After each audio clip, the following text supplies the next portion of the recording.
ভাই এই কারখানা মালিকটা রাসেল ভাই অনেক ভালো আছে, আলহামদুলিল্লাহ অনেক ভালো হাদিয়া দিব। তোমার মাহাজন কই? ভিতরে। ডাক দিয়ে আনো। আচ্ছা যাইতাছি। উনি তো আমাদের মসজিদে নামাজ পড়ে না? জি ভাই। তারপরে কিন্তু ওইখানে একটা ফ্যাক্টরি আছে, ওই মালিকটা অনেক ভালো। আসসালামু আলাইকুম। ওয়ালাইকুম আসসালাম। জি বলেন।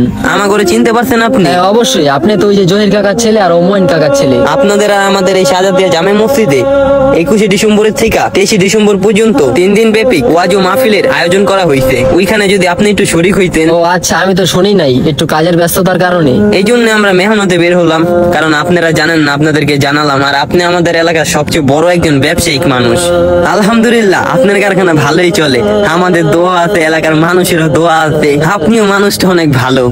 কাজের চাপ তো, আবার কাজও থাকে না। এই মাসটার মধ্যে আর কি একটু কাজের চাপ ওই রকম পড়ে নাই। না হইব ভাই, আবার একটু কাজটা বেশি হইলে কিছু টাকা আর কি বাড়া দিতে পারতাম। এটা রাখেন রাখেন, আর আমি চেষ্টা করবো ওয়াজের দিন আসার। যদি আসতে পারি তাহলে আরো কিছু টাকা বাড়ায় দিতে পারবো। আর মসজিদ তো আমাদেরই, তাই না? যাক আলহামদুলিল্লাহ, দোয়া করি আপনার জন্য। আল্লাহ পাক জানি আপনার ব্যবসার আয় রোজগার আরো বাড়ায় দেয়। আর আপনার জন্য তো দোয়া রয়েছে, জানি সামনেতে আরো বেশি দান খয়রাত করার জন্য তৌফিক করে দেয়। আসি তাইলে, আসসালামু ওয়ালাইকুম আসসালাম। আইসেন। হ্যাঁ ওয়াজের কথা কইলে এইসব মানুষদের টাকা থাকে না, বলা হোক মরা জায়গা কি পূর্ণতা করে।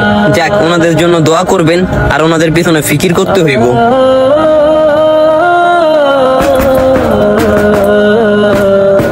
আবার কেডাই আইছে? কি হইছে? কি প্রয়োজন? আসসালামু আলাইকুম ভাই, ভালো আছেন ভাই? ওয়ালাইকুম সালাম, ভালো আছি। তোমরা তো চিনতে পারলাম না। আরে কি করবি, আমরা তো এলাকারই বলা ভাই, নাম করে চিনতে পারলেন না? ও আচ্ছা, বলো। এই লন কাটটা রাখেন আগে, আপনার একটা দাওয়াত রইলো।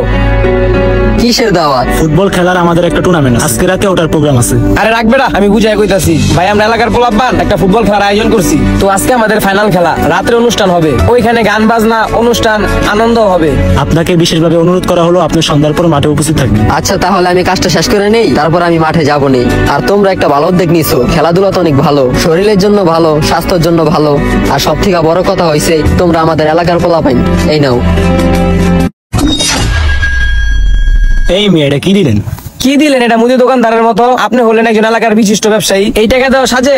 2000 টাকা দেন মিয়া। পোলাপাইন নাকি প্রত্যেক দিন আহে, বছরে 2-1 ছাড়া? চেতকে, এটা তো তুমি করে খেলার লিগা দেই নাই, ওইটা তো তুমি করে দিছি খাওয়ার লিগা। আর এই নাও, এটা রাখো। খেলাধুলায় থাকবা, খেলাধুলায় যেই সময় যেই সাহায্য লাগবো আমারে কইবা, আমি থাকবো। আয়া পড়েন, 3 প্লেয়ার বক্স আইবো, ডিজে আইবো, নাচানাচি হইবো, আয়া পড়েন। ঠিক আছে ভাই। ও ভাই শুনেন না, এই ডিজে বক্স নাচানাচিতে যায়েন না ভাই। এই দুনিয়ার উপরে ডিজে বক্স নাচানাচি করবেন, কবরের নিচে যে শান্তি মতো থাকতে পারবেন না ভাই। এলাকার পোলাপাইন তো ভাই, আমরাও এলাকার ছিলাম, মসজিদটাও আমাদের এলাকার ছিল। এই ওয়াজের থেকে কি গান বাজনাটা বেশি দামি ছিল আপনার কাছে? এই ওয়াজের, মসজিদের কাজের, উন্নয়নের কাজের জন্য যদি আপনাদের কাছে আসি, আপনাদের ব্যবসা বাণিজ্য ভালো থাকে না। আমাদের মসজিদটা কিন্তু অত বড় না, ছোট্ট একটা মসজিদ। তো ওই সময় আসলাম, আপনার এই সমস্যা ওই সমস্যা। আপনি যদি কালকে যদি মারা যান, এই গান বাজনা টাকা পয়সা, এই দুনিয়ার টাকা পয়সা কিন্তু যাইবো না।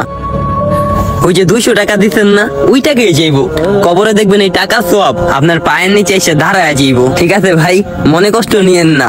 একজন মুমিন ভুল করলে আরেকজন মুমিনের দায়িত্ব তাকে শুধরিয়ে দেওয়ার। বলতে গেলে ইসলাম প্রচারণার দিকে তাদের কোনো খায়েশই নেই, তাদের কোনো জ্ঞানই নেই, তাদের কোনো খেয়ালই নাই। টাকা তো অনেক জায়গায় খরচ করেন, কিন্তু কোন টাকাটা আপনার কার্যকর হবে, আপনার কাজে আসবে। মনে রাখবেন, টাকা কিন্তু দুনিয়ার কাজে আসবে, পরকালের কাজে নয়।